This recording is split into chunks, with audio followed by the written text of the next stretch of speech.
NATO rajab põrgu Vene piiril pärast seda, kui Vladimir Putin sihib USA juhitud telge ja püüab muuta Balti piirkonna püsivaks ohutsooniks.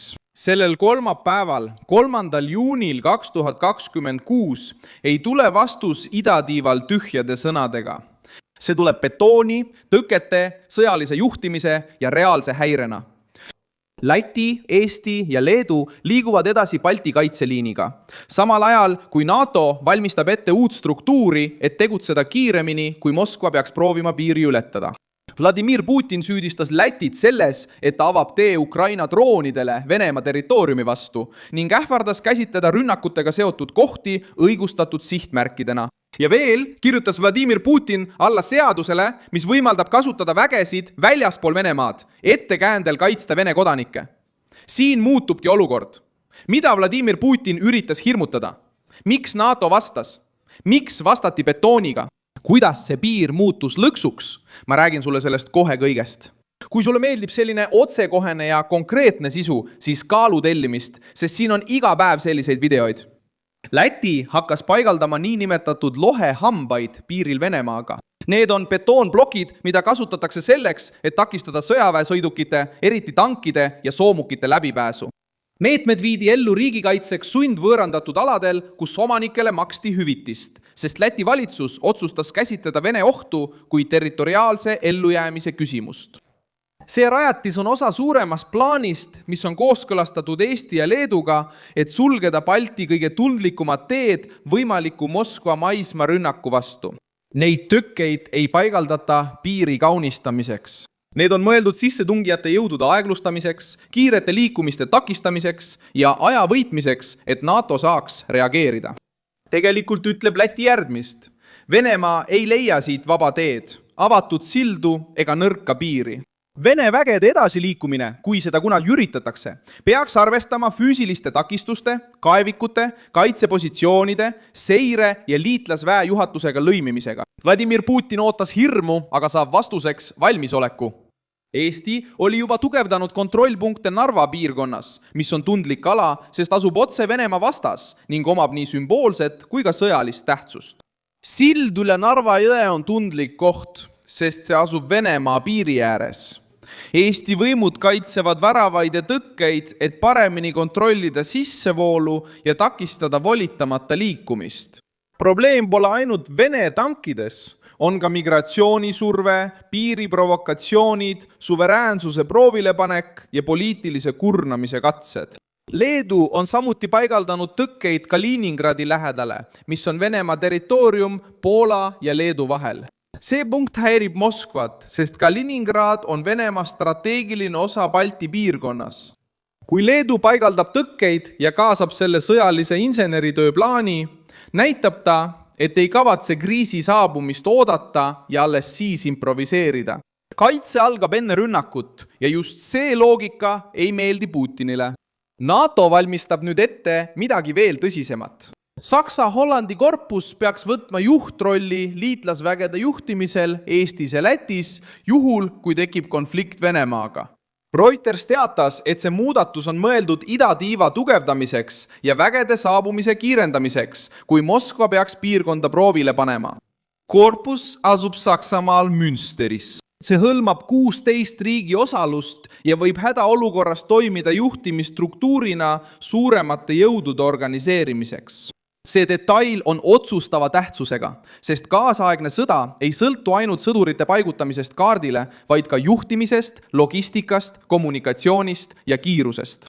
NATOl on juba oluline struktuur Kirde-Euroopas, mis on seotud Poolas asuva mitmerahvuselise väejuhatusega, kuid nüüd soovitakse Balti riikides vastutust paremini jagada. Eesti ja Läti jaoks tähendab see kiiremat tugevdamist. Putini jaoks tähendab see väiksemat võimalust kasutada segadust kriisi esimestel päevadel ära. Putin sihtis Ameerika Ühendriikide juhitud telge, kui hakkas käsitlema lääne toetust Ukrainale ettekäändena NATO riikide ähvardamiseks. Vene luure süüdistas Lätit selles, et nad lubasid Ukrainal kasutada Läti baase droonirünnakute ettevalmistamiseks. Higa eitas seda ja nimetas süüdistust desinformatsioonikampaaniaks. Sellegi poolest tõstis Moskva tooni ja rääkis sobivast vastusest. See on vana Vene taktika. Luuakse süüdistus, levitatakse survet, mõõdetakse reaktsiooni ja püütakse nihutada vastase psühholoogilist piiri. Pinged muutusid veelgi tõsisemaks, kui Putin allkirjastas seaduse, mis lubab kasutada Vene vägesid välismaal. Seda väidetavat Vene kodanike kaitsmise ettekäändel. Vangistuse, kohtu, kinnipidamise või väidetava tagakiusamise korral. Balti riikide jaoks on selline meede koheseks ohusignaaliks. Lätis ja Eestis on märkimisväärsed Vene kogukonnad. Ja Moskva on juba kasutanud venelaste kaitsmise narratiivi väljaspool oma piire poliitilise tööriistana. Kui Kreml muudab selle sõjaliseks tegevuseks seaduslikuks loaks, on see naabritele ohtlik sõnum. Just seal saab NATO otsus poliitilise kaalu. See ei ole sõja õhutamine, see on selle takistamine, et Putin leiaks avatud ukse. Sõnum on lihtne. Kui Moskva üritab ettekäänet leiutada, on piir juba rohkem suletud.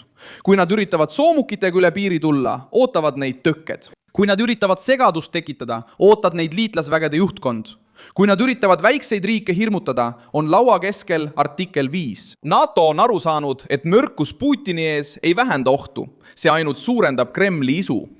Droonisõda on samuti viinud Balti piirkonna uude faasi. Õhurünnakud, droonide allakukkumised ja tsiviilkaitsehäired on pannud Balti riigid otsima Ukraina kogemusi droonide ja rakettide varjendite rajamisel. See näitab, et oht ei seisnu ainult klassikalises maismaa sissetungis. Tänapäeva tegelik hirm on seotud õhurünnakute, sabotaaži, hübriidsõja, tsiviilelanike survestamise ja avaliku usalduse õõnestamise katsetega. Ukraina on saanud kibedaks kooliks neile, kes elavad Venemaa lähedal. Samal ajal seisab Venemaa ise silmitsi rünnakutega oma territooriumil. Sel nädalal tabasid Ukraina droonid Peterburi ja Leningradi piirkonda, just siis, kui Moskva püüdis näidata jõudu oma suures majandusfoorumil. See detail paljastab Putini vastuolu. Eesti tugevdab ületuskohti, sest on juba näinud, kuidas Venemaa testib piiri Narva jõel. Leedu kaitseb oma ala Kaliningradi ees, sest teab, et nõrkus seal oleks kutse. Ja NATO paigutab sinna sõjalise juhtimise, sest ainult sõnadest ei piisa, et peatada ekspansionistlikku diktaatorit. Putini Venemaa üritab endiselt müüa endast kui suurvõimu, kes otsustab teiste saatuse. Kuid Balti riikide reaktsioon näitab hoopis teistsugust pilti. Väikesed rahvad valmistuvad külmavereliselt liitlaste toetusega ja selge ohutundega. Pimedat usaldust ei ole olemas. On tugevdatud piir, naiivsust ei ole, on kaalutlus, passiivset ootamist ei ole, on tegutsemine, juhtimine ja kaitse. Järgmine samm on nüüd jälgida, kuidas Moskva reageerib uuele sõjalisele korraldusele. Kui Putin jätkab Läti, Eesti ja Leedu ähvardamist, on tõenäoline, et NATO tugevdab idatiiba veelgi rohkem. Rohkem valvsust, rohkem valmisolekut, rohkem lõimumist ja rohkem survet, et Euroopa võtaks enda kaitsmisel suurema osa enda kanda. Mina olen Milson Alves, rahvusvaheliste suhete asjatundja ja minu eesmärk on hoida sind iga päev tõese infoga hästi kursis. Uudiste lingid leiad video kirjeldusest.